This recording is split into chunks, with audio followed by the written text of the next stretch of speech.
HINSDALE, Illinois is the most prestigious suburb outside the Chicago city limits.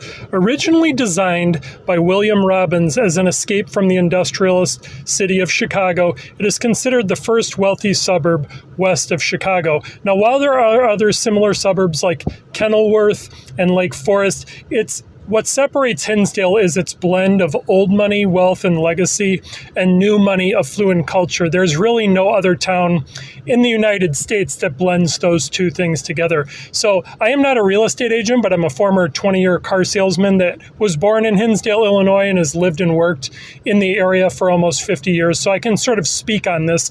One thing that separates HINSDALE from similar neighboring towns like LaGrange and Western Springs is HINSDALE was built to be an estate level town, meaning the lots are, in some cases, are almost 2 to 3 times bigger and wider and deeper. And the homes can range from $3 to $10 million on a regular basis, where in the neighboring towns, $2 million, mid $2 million range is typically the top end. That's sort of the starting end in HINSDALE, Illinois. Now, online data will suggest that HINSDALE, Illinois is like any other wealthy suburb, but anybody who knows Chicago and knows the wealthiest pockets of America, HINSDALE is sort of the king of the whisper listing, the king of the pocket listing.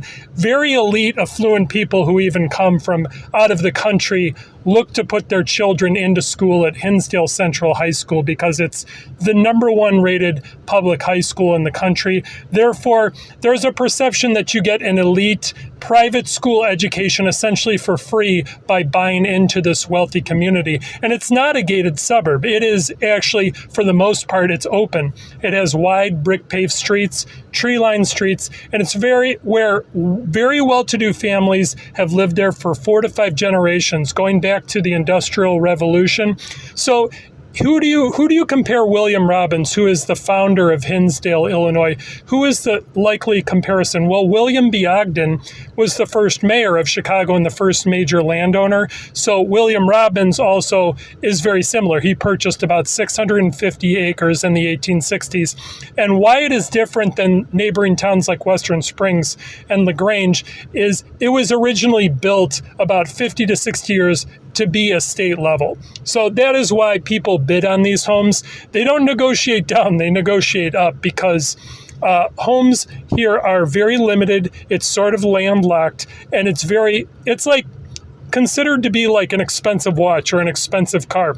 Without getting into brand names, HINSDALE is a global brand. It is